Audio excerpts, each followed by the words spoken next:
Je suis à la fois représentante des usagers au sein du CHS, à la commission des usagers et au conseil de surveillance.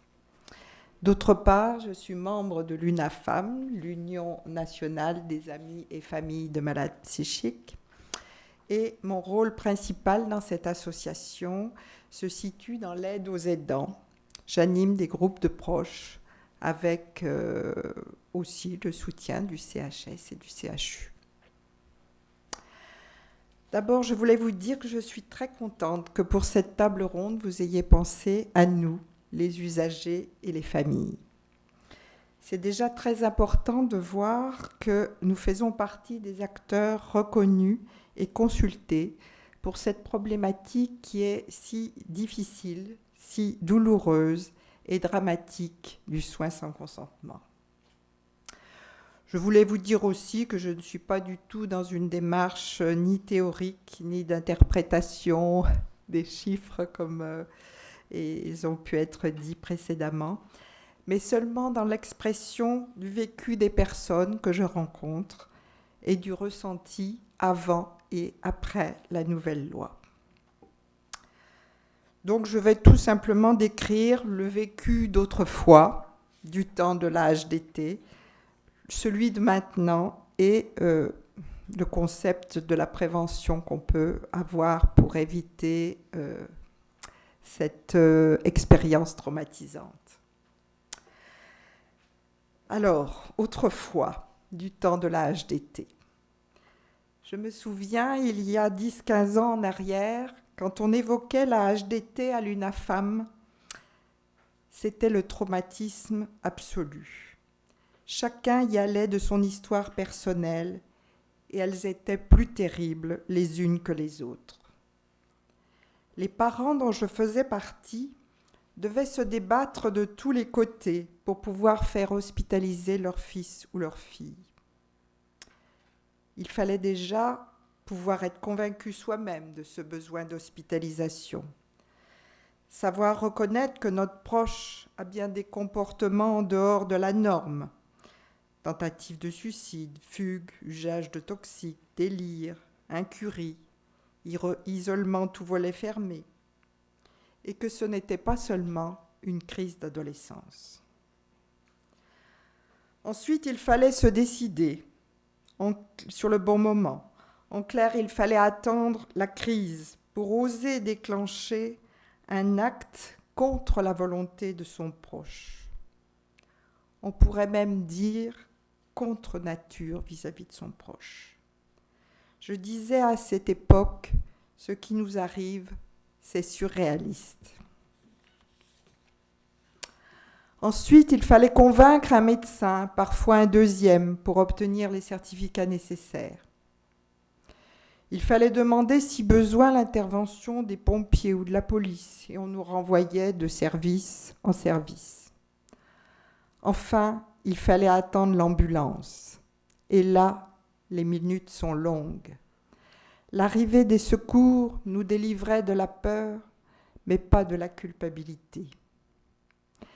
Quand vous voyez votre fils se débattre avec violence et que vous réalisez qu'il faudra le calmer par tous les moyens, vous n'êtes pas bien du tout.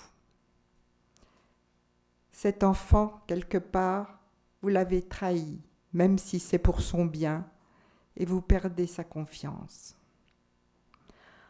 En conclusion, je dirais que dans l'Ancien Régime, si on peut parler comme ça, cette procédure d'entrée dans les soins, trop lourde, trop difficile, était souvent repoussée à plus tard, car elle reposait avant tout sur le tiers et l'ordre public. Bon, voyons maintenant quel est le vécu et le ressenti des familles aujourd'hui. La loi de 2011 a eu le mérite de se pencher sur cette question et de mettre les partenaires autour de la table. Déjà, cette volonté permettait de voir d'autres possibilités d'entrer dans les soins, et en particulier autres que l'hospitalisation.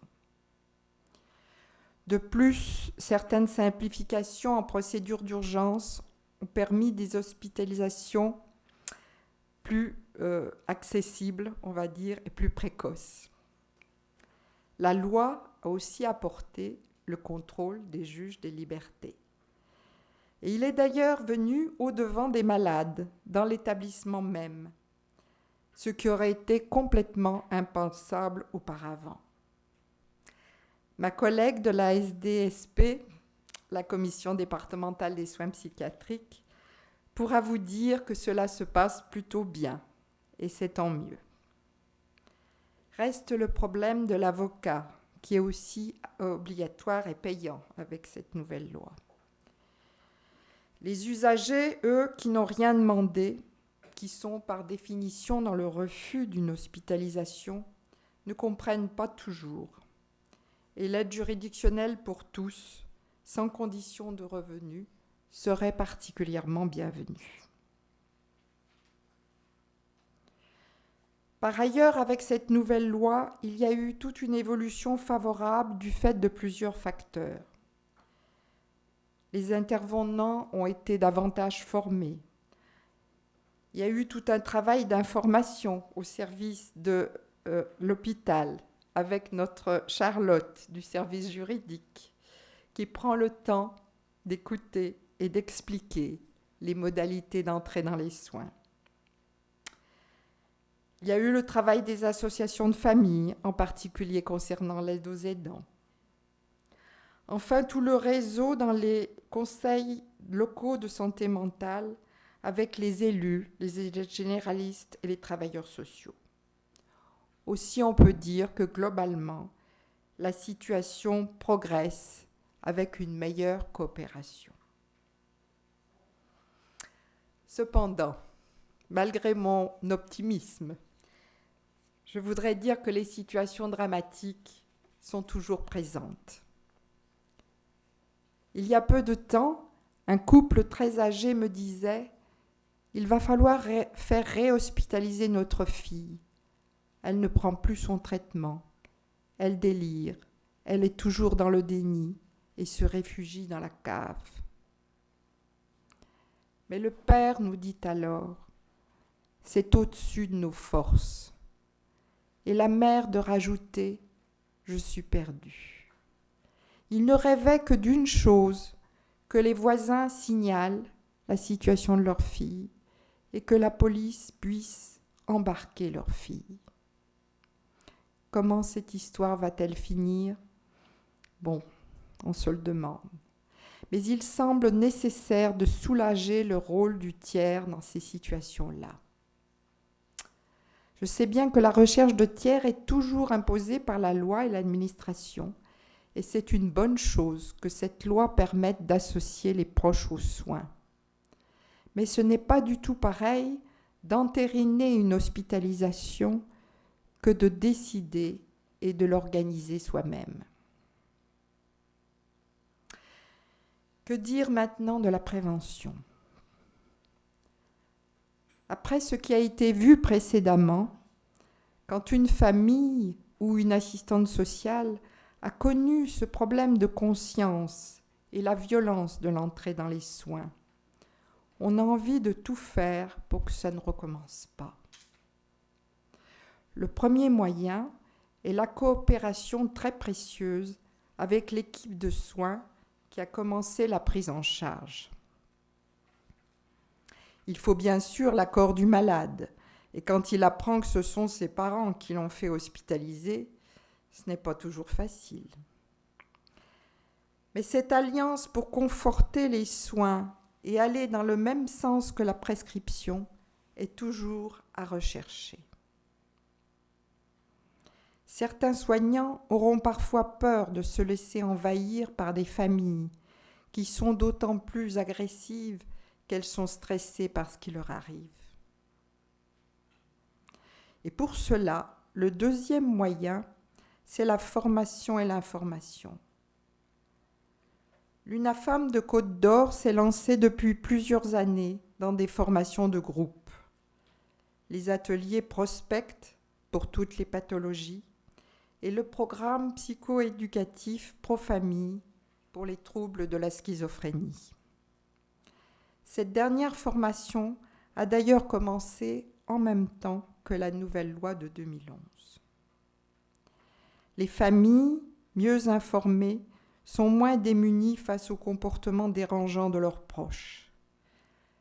Et en général, elles deviennent plus calmes, restent moins isolées et sont plus aidantes sur le long cours. Quant aux usagers, qui restent malheureusement souvent très seuls, en rupture avec tout entourage, les programmes d'éducation thérapeutique sont très utiles pour qu'ils puissent parvenir à se prendre en charge le plus possible eux-mêmes. Pour conclure, je dirais que les soins sans consentement, parfois indispensables, toujours traumatisants, sont globalement en voie d'amélioration. Cependant, des aménagements et des collaborations resteront toujours à trouver au cas par cas et avec l'idée de décharger en partie le tiers.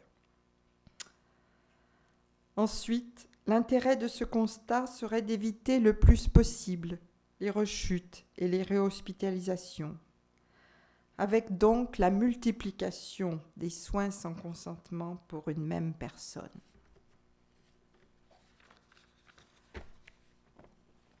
Aussi, dans les pathologies sévères, tout ce qui peut conforter le suivi dans le parcours de soins et de vie sera tout à fait bénéfique pour l'avenir. Voilà simplement ce que je voulais dire brièvement en solidarité avec les familles et les usagers. Je vous remercie pour votre attention.